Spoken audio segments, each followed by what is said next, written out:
Oyo Kidnappers Hideout traced. This man you are seeing is a man that uses Google and the other things to research the those people that they kidnapped in Oyo State.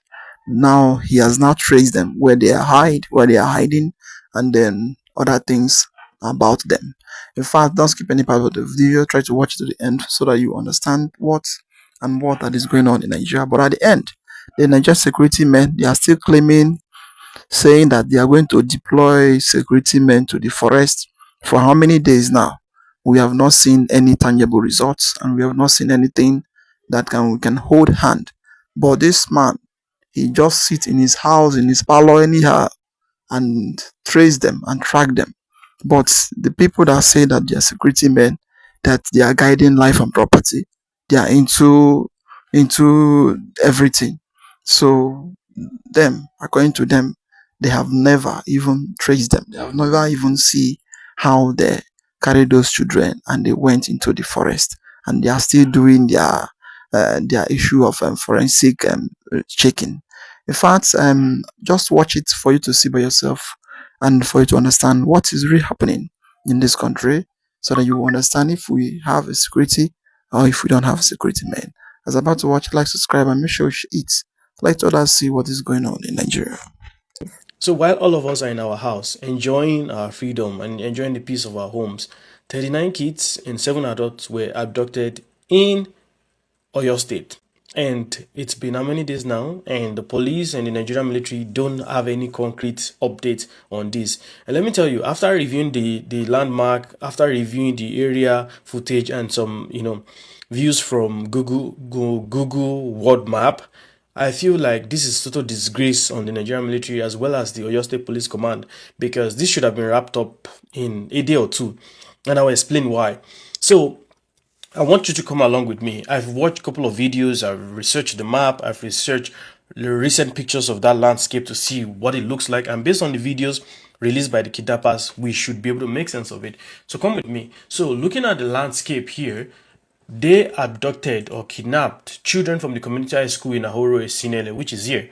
And you might ask me, once the kidnapping is done here, how did they go? And you can see that 2 schools are right next to each other. Did they come downwards into the community? No.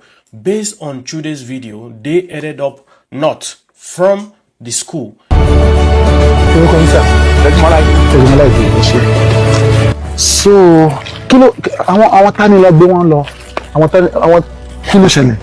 Ẹ̀sìn nígbà tí wọ́n àwa ti wà nílé ní ẹ̀ka bíi 9 àárọ̀ máa ń gbà bọ̀ báyìí wọ́n wọṣọ àwọn sójà. Wọ́n wọṣọ àwọn sójà. Àwọn sójà àwọn ọ̀kà wọn sì kankan ní ẹ̀ pé wọ́n wà bẹ́ẹ̀ ní bá ń lọ ọ̀tọ̀ títì wọ́n dé skul wọ́n kàn yà sí skul bẹ́ẹ̀. Bá ti ń yìnbọn nu pàpà ìmọ̀sán ro ní kílè yìí àwọn ọmọ mi tẹ káfẹ́ gbójú wíńdò agbára wọn ọ̀ka pé kí wọ́n fi bẹ́ síta wọ́n ta kó àwọn ọmọ kéèké wẹ̀ báyìí òní ìgbà tó báyìí gbogbo wọn ti kó gbọ́n lọ. Nígbà wọn tó ń lọ wọn dá wọn lọ bíi màálù bí ìgbà tí wọn máa ń diwú ẹ lọ ní ń dà wọn lọ báyìí. Ọ̀nà yìí náà ni wọ́n ti yàwó lókè o ibi tó ti yàwó ibi wọ́n ti yàwó kẹ́lẹ́ gangan ní àti yàrá. And it does make sense because I'm going to zoom in out a little bit. Further along that part, we heard, and you can imagine that they passed through all of this, including this community right here. And it does make sense because they abducted more kids from the Yawota First Baptist Nursery and Primary School. And they also stole 4 motorcycles, according to verified report. They also stole 4 motorcycles from the Yawota Community High School here.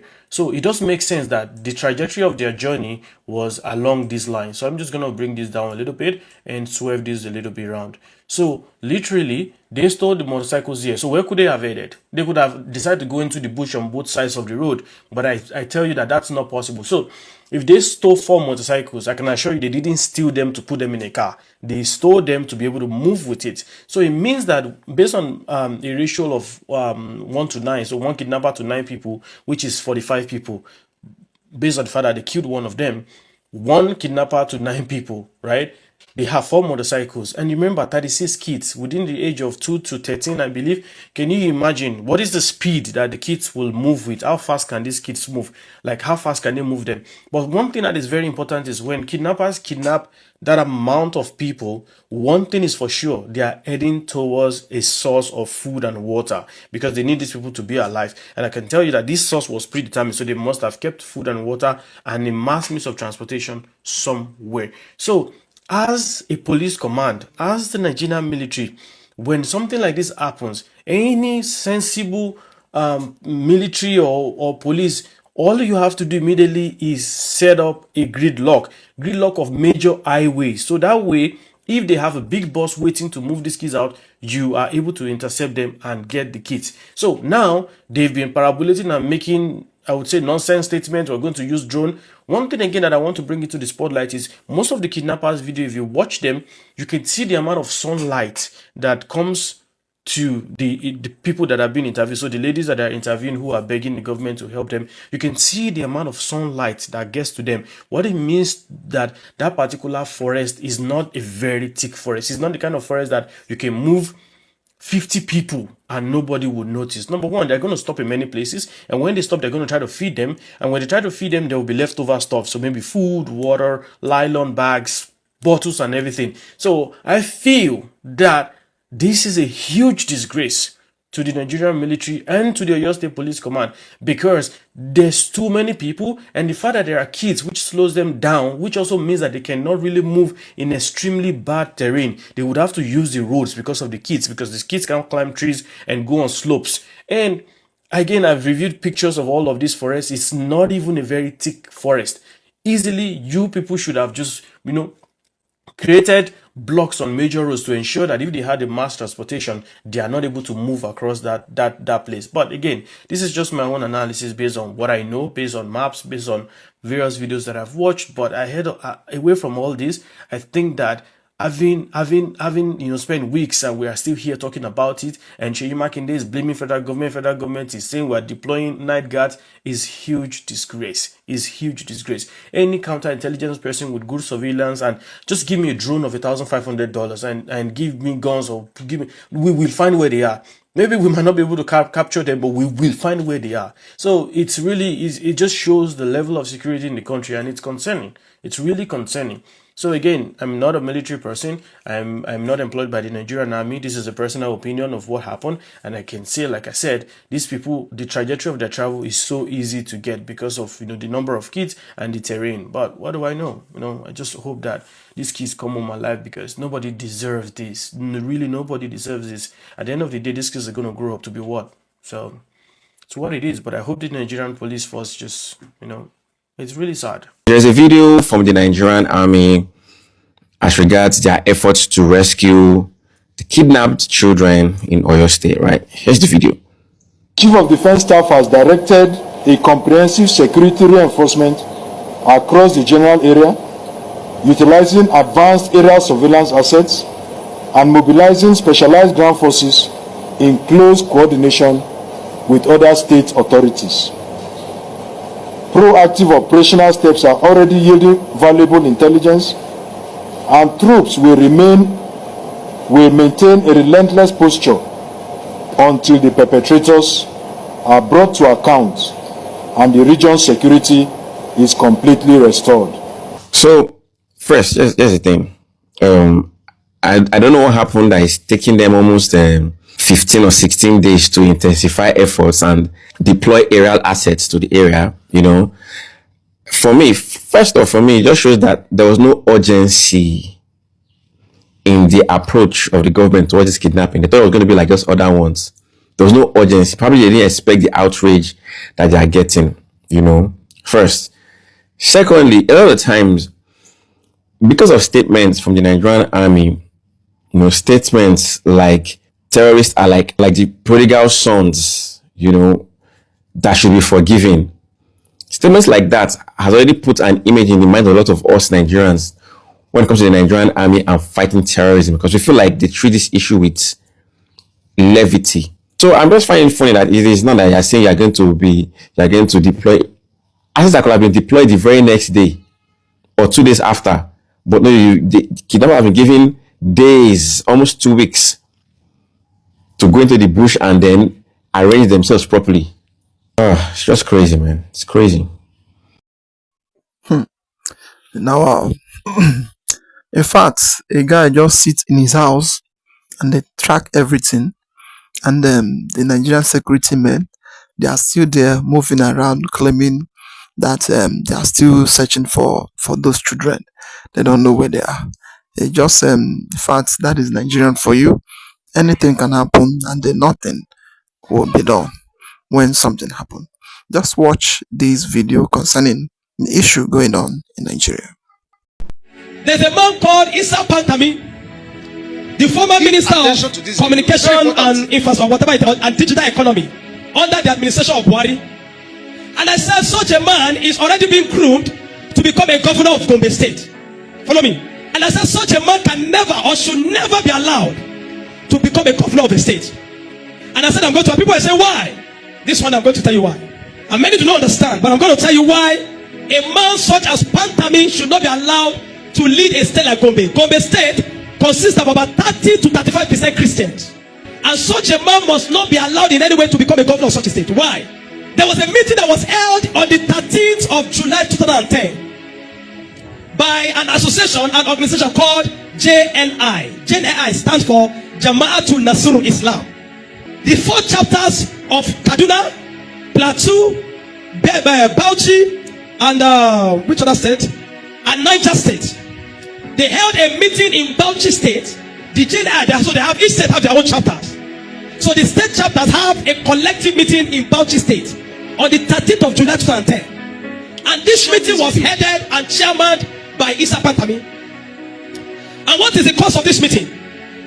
The purpose of this meeting is that they said Christianity was already growing too much in the north.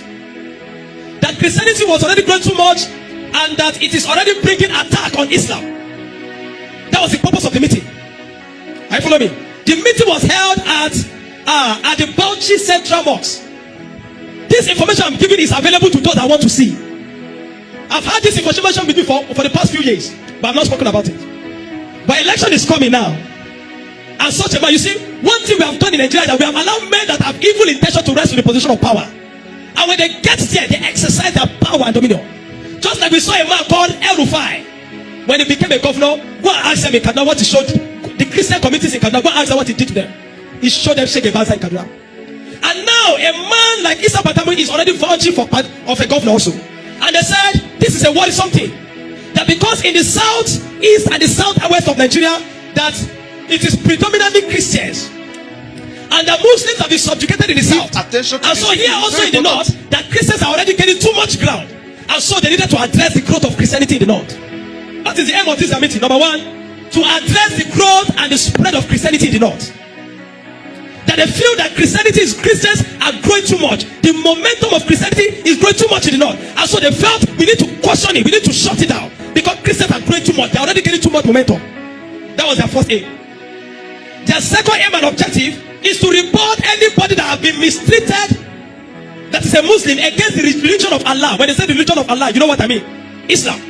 That any Muslim that has been mistreated should be reported in every part of the north so that they can take action against such a person. Their third agenda, they felt that there's some part of the north or the part of the north that Muslims have been maltreated, and so their job is to ensure that they deal with anybody that maltreats Muslims in the north. Their third agenda is to re-strategize towards the full implementation of jihad in Plateau State. So whenever you hear they say there's killing in Plateau State, they kill 20, they kill 30, they kill 50. It is in fulfillment of this meeting that they had. 2010 to this time, how many years ago? 16 years ago. What you see manifesting now, 16 years. Even though in Plateau State they have been having a lot of attack, but you see it has become more aggressive as a result of this meeting. And who is the leader of JNI in Nigeria? The leader or the supreme leader of JNI, Jama'atul Nasrul Islam in Nigeria, is Sultan of Sokoto. And when the other time I said the man is complicit, they thought I was lying. They thought I was being, I don't know what I'm saying. What is jihad? Jihad means Islamic war, holy war on unbelievers. So they wanted to implement jihad, to bring about the full implementation of jihad. Instead like Plateau, instead like Kaduna. And number 4, for the liberation of of Kano State to ensure that they subjugate Christians completely and elevate the status of Islam in Kano State. That was their purpose. Look at it, according to the statement. They said, we are aware that Christianity has humiliated Islam in the southwest and thus Islam can no longer thrive there. We are treated with contempt and less Nigerians in that part of the country. I'm reading the minute of the meeting now. Give attention to furthermore, it's very important. The Christians brought out a scheme so as to get rooted and get liberated in the north. They brought what they call the middle belt. So they felt that it is Christians, out of their liberation, out of their grave to get liberated, they form what is called middle belt today because they wanted to separate themselves from the north. And they said the part of the north that is being usually referred to as the middle belt are usually the Christian dominated places. That it is part of the scheme to dominate them, the north. So therefore they have to shut it down. They said the middle belt called the Christian dominated areas and is being championed by Plateau bigwigs. They felt that the part of middle belt, they said that the idea of creating the middle belt was championed by people from Plateau State. And so therefore, they must lay hell on Plateau State to ensure that the mandate and the vision of carving out middle belt does not succeed. Because they feel that Plateau State is the one championing the cause. This is one of the reasons why you find that every single time there is attack on Plateau. What I'm saying this morning is not a new thing. What I'm saying this morning is something that some have understanding of, but nobody wants to speak about it. And the more we cover things like this, evil is like sin. It thrives in secrecy. The more you keep it secret, the more you gain power. The first way to counter evil is to expose it. They say the Christians have now extended not only into the remote areas in the north, but also into the cities, as well as our Islamic leaders who have, so they said there is a mandate that the Islamic leaders have given them, that Christianity in the north must not grow into the cities, into the metropolis of the north. That Christians should remain in the suburb areas, in the villages. But now that Christianity has grown into the, and they said the leaders that gave them this mandate, they mentioned their names here. Number one is Emir of Sokoto, Tijani Babangida, Alhaji Abubakar Gumi. So when you see Gumi doing all those nonsense, he's back. These are the people that give them the orientation and the ideology to do jihad. I'm calling their names this morning so that you know that I'm not playing. Emir of Sokoto, Tijani Babangida, Alhaji Abubakar Gumi, Alhaji Shehu Megnuda, Malam Suka, Kamarja, etc. That they have given them a mandate to ensure that Christianity does not grow into the cities as part of the north. But now they are seeing big churches in the north and they must bring it down. The mandate I can give to them is to ensure that anywhere they see big churches in the north, they must pull it down and raise a mosque there. This is because they feel that it is against the Quran for a church to be standing side by side with a mosque. They say it is against Quran, it is against the tenet of Islam for a mosque and a church to be standing by side by side. So anywhere there are big churches, and they get the people that get them the mandate are Sheikh Gumi, Abubakar Gumi, Sultan of Sokoto. What's that his name again? The Sultan of Sokoto, the Emir of Sokoto, Alhaji Shehu Megnuda, Malam Suka Kamadia, and the rest of them. That they must not allow mosques to grow, the churches to stand, big churches to stand in the north. So they must ensure by all means they bring it down.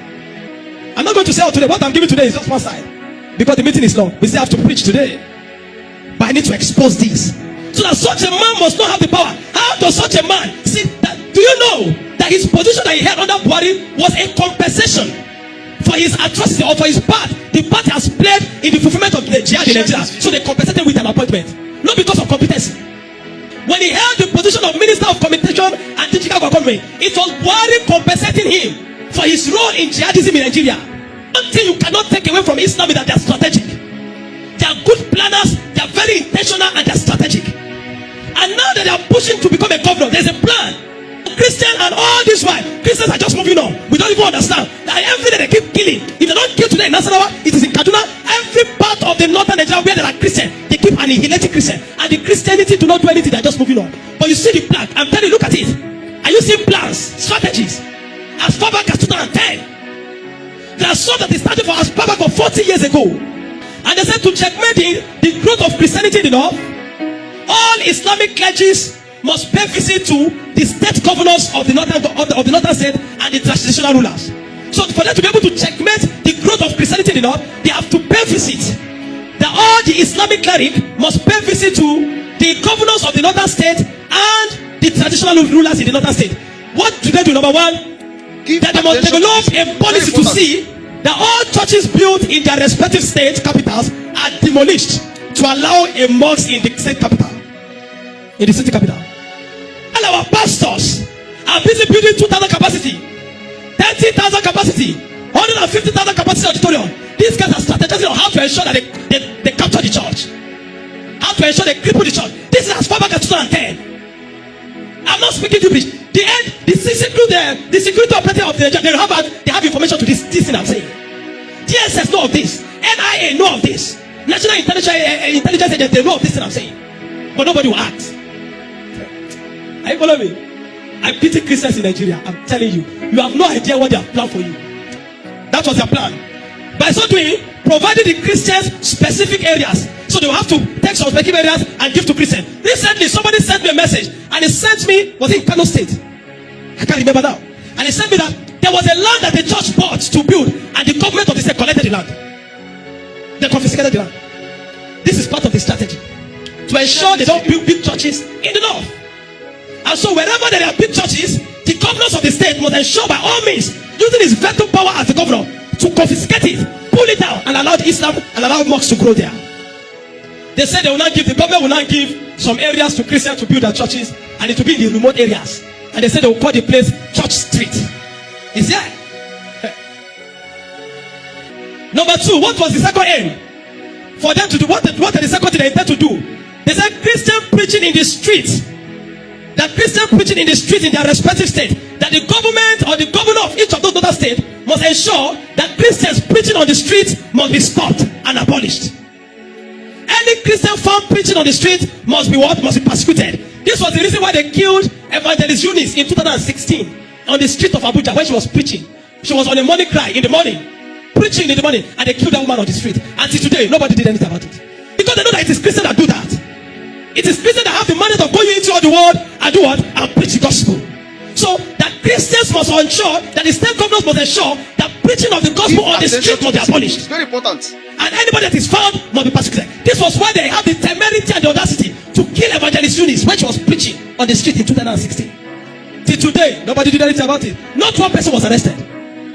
Number three, they say as it is the case of Kaduna State during Governor Umar Musa Yaruada, a ban should be placed in all northern states governed by Muslim on the teaching of Christian religious knowledge of schools. That they must put a ban. That's what you find out today. Do you do CRK in schools again? Do you still do CRK? There was a time we used to do IRK, Islamic Religious Knowledge. There's CRK. Is it CRK or CRS? CRK, Christian Religious Knowledge. They said they must ban it in the north. Every northern state where there are Muslims, the governors must ensure that according to the way it was during the days of Musa Umar Yaruadua as the governor of Kaduna State, they must ensure that Christian religious knowledge must not be taught in schools again. Today, there is no more CRK. What you have is religious and national value. They intentionally remove Christian religious knowledge and made it that they're doing what they call religious and national values. You see when I say they're strategic. This meeting was in 2010. It took them about 10 years to fulfill it and they're happy. You have no idea what they're planning for you in Nigeria as a Christian. When you see me shout on social media every day, it's because we have idea. We know. We have seen the plan. We have seen the blueprint. We know their schematics. And our job is to ensure it does not come to pass. Number four, they said, place a ban on Christians using public address system during services.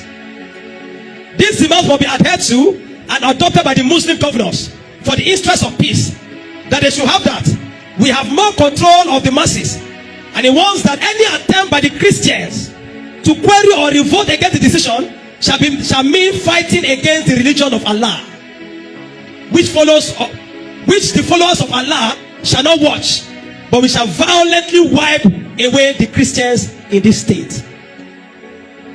This meeting was when? 2010. Is it being executed today? They shall violently wipe away Christians. They kidnapped some Christians in Kwara State, in Woro community in Kwara State, and they took them to the bush and converted them to Muslim. And did you see? I made a video about it. And they told them to begin to recite the Shahada. Ashhadu an la ilaha illallah. Ashhadu anna Muhammadan Rasulullah. I'm saying it because I was a Muslim. I know. There is no God except Allah, and there is no prophet except Muhammad. That's the meaning of what I've just said. And they converted Christians to Muslim in the bush. What is our GOs and leaders are doing? Nothing. What are the Christian bodies doing? Nothing. You see how long it took them? They said they shall violently wipe away Christians in this thing. Is it happening today or not? It is happening. This is 2026. This plan was in 2010. I'll stop there for today. I won't go further today because I still need to teach God's people. Are you follow me? But you must understand. What I'm saying is that you can't be in a nation that you are not aware of what is happening. The ignorance of Christians and Christianity has brought us to where we are today. Where Christians have become a lamb or sheep that have been slaughtered anyhow. You will not be surprised that before the end of today there will be an attack.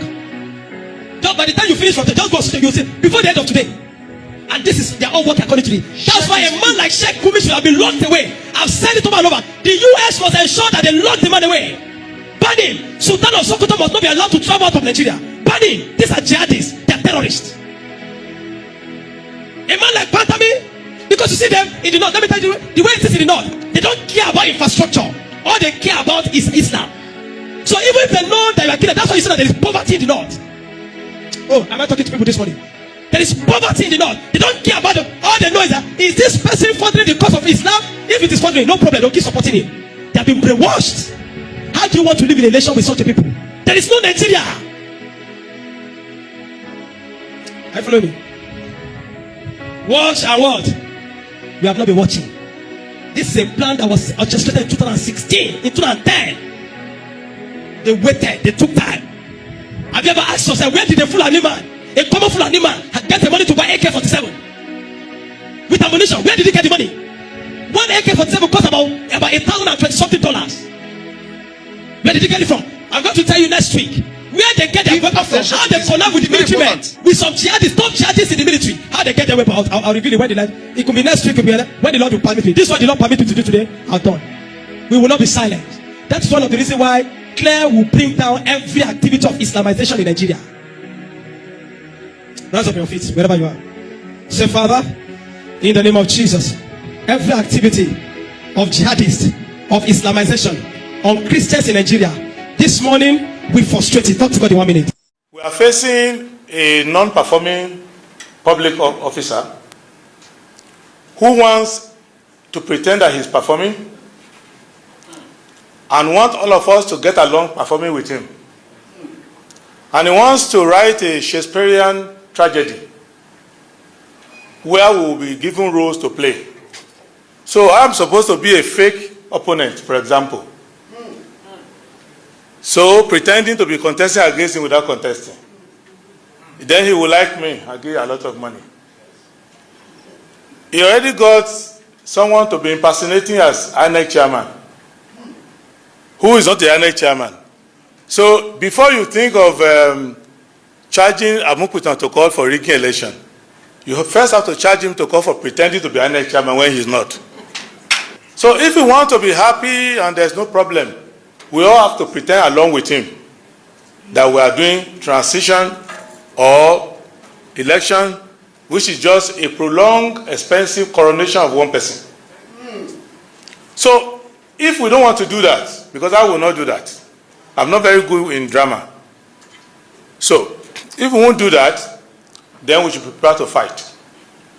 So, anyone who is not ready to fight should not participate in this transition. Parallel organs in every political party, parallel candidate with political party, parallel program for political parties, and he wants to score 10 million votes, if only 300,000 people are voting. You see, that's why we've been going from courtroom to courtroom, so my apologies. The thing I can say about what is happening to the transition program that we have is that we have to take a template from the transition from military rule. Whatever we did that made us to be able to get the military back to the barracks, we have to do twice that now. Don't be deceived.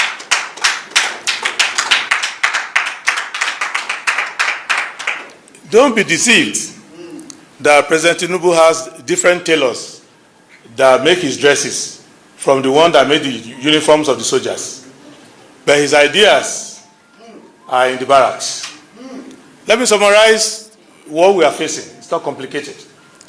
We are facing a non-performing public officer who wants to pretend that he's performing and want all of us to get along performing with him.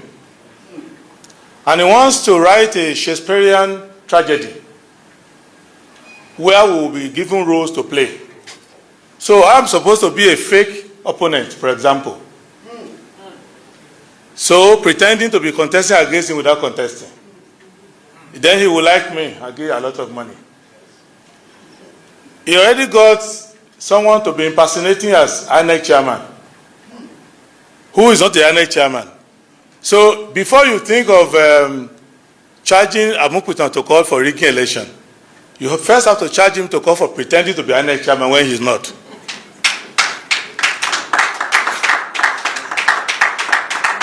Because President Tinubu is Commander-in-Chief of the Armed Forces, President and Head of State, is also the Chairman General of all political parties, and is the Aspirant General of all political parties, and Candidate General of all political parties. He's also the Chairman of INEC. And if you give him more room, he will want to be Chief Justice of Nigeria as well. So this consolidation of everything that the country stands for into a singularity is not just about greed, about making money, because you are the president, you are also the contractor. In fact, you are the contractor general of the federation, and you are the tax collector general of the federation. Now, so every political party is supposed to just play a role. So you tell INEC which party to register, which not to register. You can register those who didn't apply, you can refuse to register those who applied. You can disqualify a political party because they are overqualified. You also choose who will be the National Working Committee of every political party. Which letter INEC will take. It got to a point where INEC has to look left and right and whisper before they collect a letter from you. So this is where we are. So if we want to be happy and there's no problem, we all have to pretend along with him that we are doing transition or election, which is just a prolonged, expensive coronation of one person. So if we don't want to do that, because I will not do that, I'm not very good in drama. So if we won't do that, then we should prepare to fight. So anyone who is not ready to fight should not participate in this transition. The transition is not for troublemakers, but it's for those who will mind their business, but they won't mind if you bring trouble to them, and they will stand and fight. Because even the barest minimum, we are no longer discussing about the economy, about welfare, about security. We are discussing even the right to participate.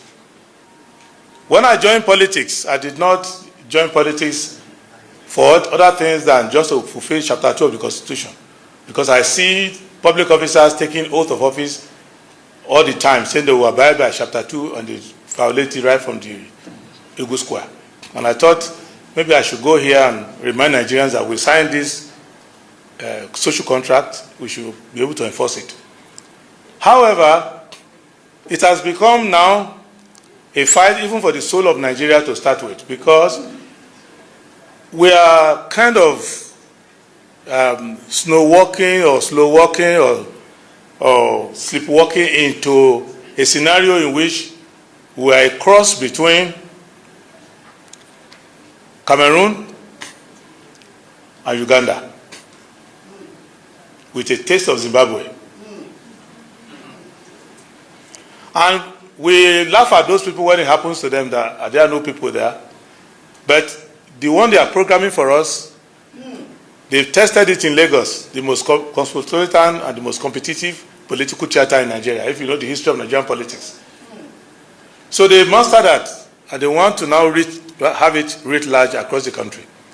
So it's not about political parties, differences, personalities, ethnicity, religion, all those regular staples in the transition program. This is about one man. I've been talking to APC members.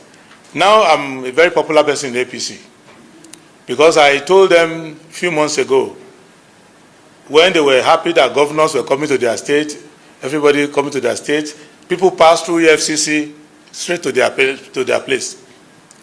That if you think President Tinubu is helping you to build your party into a one-party state, you are deceiving yourself. What he is doing is building a one-man rule. And at a stage, you will not need that your party anymore. And there's nothing that has worked in Nigerian democratic experience that they cannot distort. When Professor Emiawa wrote his papers, and I think Dr. Ogochukwuba was with them at that time, during the Third Republic transition, and Center for Democratic Studies said, oh, this is a very good idea. And later, Humphrey Nwosu implemented it, called Option A4. It was done because it was so basic that any person can stand behind the person they support. And then they will count.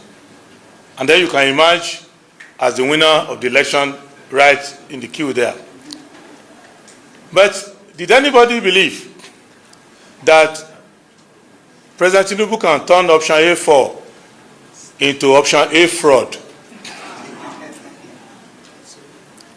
where you can score 11 million votes, even though all the people combined together are not up to 3 million.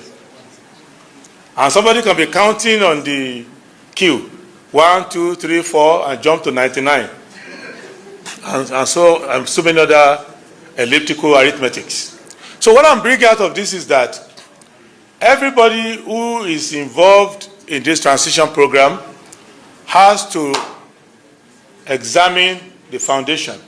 And I will say 5 things before I yield to my colleagues. One is that political parties have an opportunity now to become proper political parties, to maintain their autonomy and fight for their own independence, and make sure that only those who are serious belong to their political party, because it's not a case of just picking up a ticket, run for an office. If you are in politics, you have to fight. Second is that we've missed an opportunity to have a proper INEC. So, nothing, if you leave things the way they are, nothing good will come out of INEC. And the INEC people are pleading with us to come and rescue them.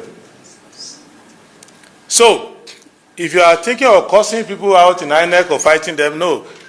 They are held hostage. So they want us to come and rescue them by we taking over the transition and making sure that every step is followed by the people and become a democratic vigilante. Third issue is that the media has to wake up. The fourth estate of the realm has to be the first estate now, because the first, second, and third estate are overwhelmed. So the media has to highlight all these abnormalities and let us have plurality of opinions and let us know the danger we are facing. The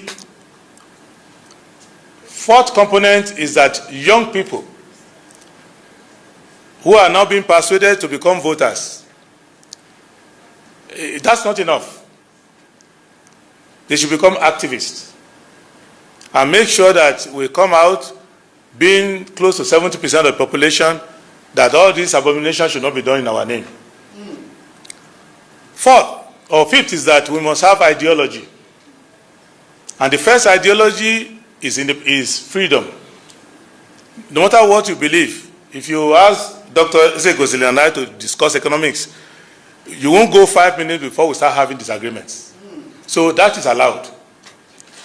I'm leaning to the left and she's center. I think she's right of the center from what I've read. But every citizen knows the meaning of freedom, where your vote counts, your voice counts, and the issues that pertain to the majority are the priorities. So those are the challenges. That is the only disagreement between us and President Tinubu. disagreement of the fact that you cannot put the whole country to sleep at the worship of one person. That if you want to win an election, you come and compete based on the same rules like every other person. And that you should let political parties be.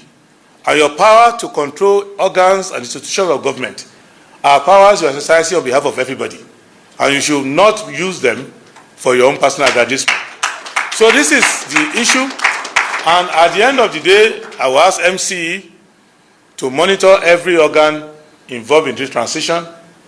Nigerian police were used just last week to come and invade the National Secretariat of the SDP, like Gestapo. Said they had a court order to seal the place. We thought we had committed environmental violation or something, only for them to smuggle non-members, ex-members who are agents of the government into the building. And every day they keep promising us, we are coming to put you back. So this is the long and short of what is happening. And for every political party that is doing its own convention or primary, the government is using our money to do fake primaries and convention for every political party so that they can put that party in some form of controversy and everybody. So in conclusion, we should not worry. This is the fight of our generation. It's our destiny to defeat Tinubu. It's our destiny to put an end to this idea that Nigeria can become the personal estate of one person. And once we... Oh yes. That is it. That is the sign to tell you that we don't have a president and we don't have a country. The aim of this man Tinubu is for him to pocket everybody and for APC to keep maltreating and filling Nigerian with fat, with pain and injustice in the country. I would like your comment down below. What do you think about the whole thing happening in Nigeria? Like, subscribe, and share for everyone to see things going on. We say thank you for watching.